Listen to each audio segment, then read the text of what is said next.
बात बेबाक में आपका स्वागत है। मैं हूं प्रोफेसर देवेंद्र प्रसाद राय। आज मैं आपसे इन 5 राज्यों के चुनाव परिणाम के से उपजे हुए राहुल के यानी कांग्रेस के जय और पराजय पर बात करूंगा। आपको ज्ञात है 5 राज्यों में जो चुनाव हुए, 4 राज्य और एक पुडुचेरी केंद्र शासित प्रदेश।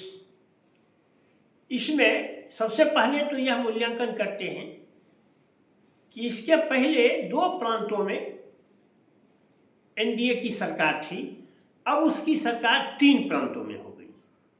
यानी इंडिया ब्लॉक का एज ए ब्लॉक उसकी पराजय हुई है। भले ही कांग्रेस केरलम जीत गया है, कांग्रेस की जीत हुई है, लेकिन इंडिया गठबंधन की पराजय हुई है।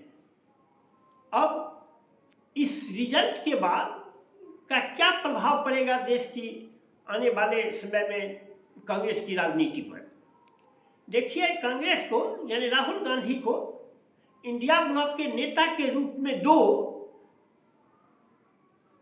दो आदमी चैलेंज करते थे, उनके खिलाफ खड़े थे, जो लोगों की बहुत पसंद भी थे।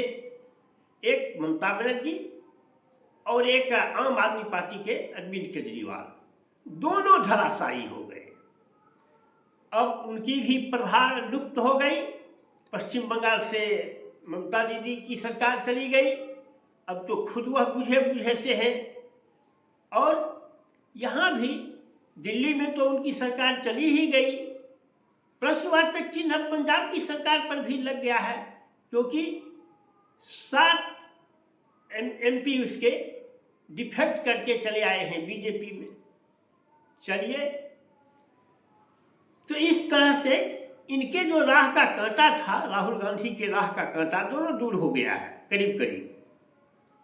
अब कोई दूसरा तो इंडिया ब्लॉक में चैलेंज करने वाला है नहीं, इसलिए उनके लिए यह बहुत शुभ हुआ है।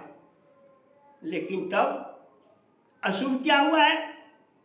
अशुभ यह हुआ है कि इंडिया ब्लॉक कमजोर हो गया है और एनडीए मजबूत हो गया है। यानी मोदी शाह की जो जोड़ी है यह हिट हुई है और इंडिया ब्लॉक जो है वह अनफिट हुआ है। अब कहिए क्यों? इंडिया ब्लॉक में एक तो वैसे ही राज्यसभा में 7 एमपी चले गए, तो अब बीजेपी की अकेले की 113 सदस्य हो गए हैं राज्यसभा में। तो राज्यसभा में तो एक वह बात हुई। दूसरा, यह जो 5 तमिलनाडु में जो चुनाव हुआ है और थलपति बिया की जो जीत हुई है, तो कांग्रेस का जो 5 एमएलए थे वो चुनाव तो लड़े थे डीएम के साथ मिलकर, क्योंकि एमके स्टालिन से बहुत अच्छी दोस्ती थी। कई बार वह कह चुके हैं कि मैं राजनीति में भाई बहुत कम लोगों को नहीं के बराबर कहता हूं, केवल मैं स्टालिन को मैं अपना बिग ब्रदर कहता हूं। इतना घुट्ठी सुहाग था दोनों में।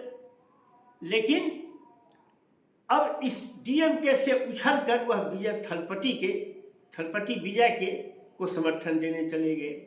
इससे वह रूठा हुआ है। उसके जो 22 एमपी हैं, उसके जो कोनिमोझी है, उसके विधायक दल का नेता, मैंने पार्लियामेंट्री पार्टी का नेता, वह कह दी कि अब हमें कांग्रेस से अलग हमें सीट की व्यवस्था कीजिए। उसने लिख करके स्पीकर को दे दिया है।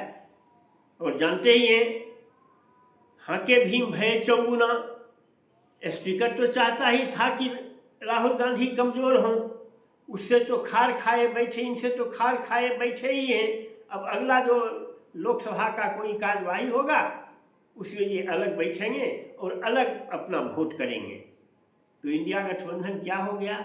इंडिया गठबंधन बहुत ही कमजोर हो गया। अब आने वाले दिनों में 1929 में जो इलेक्शन होगा, तो उसमें मैं नहीं कहता हूं कि ये जो चुनाव हुआ है 5 राज्यों में, यह इसका 1929 का सेमीफाइनल था, लेकिन यह क्वार्टर फाइनल तो अवश्य है। क्योंकि 5 राज्यों के चुनाव में पिछली बार अगर बंगाल में चुनाव जीता होता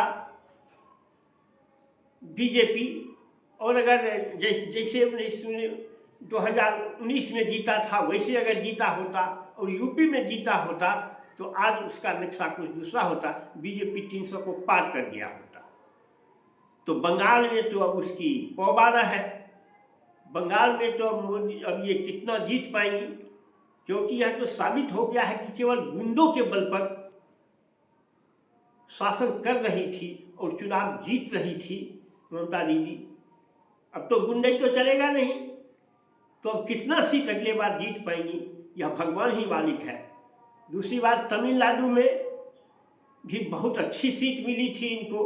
अब तमिलनाडु में भी अब विजय तो अभी बहुत नए हैं और दोनों ओर से उन पर प्रहार हो रहा है। कांग्रेस भी प्रहार कर रही है, यानी इंडिया ब्लॉक भी प्रहार कर रही है और बीजेपी भी प्रहार कर रही है। देखिए उसके शपथ ग्रहण में कितना ड्रामा हो रहा है। तो उस दोनों के प्रहार को कैसे झेल पाएंगे और वो उसको कितना जीत दिला पाएंगे यह संदिग्ध है।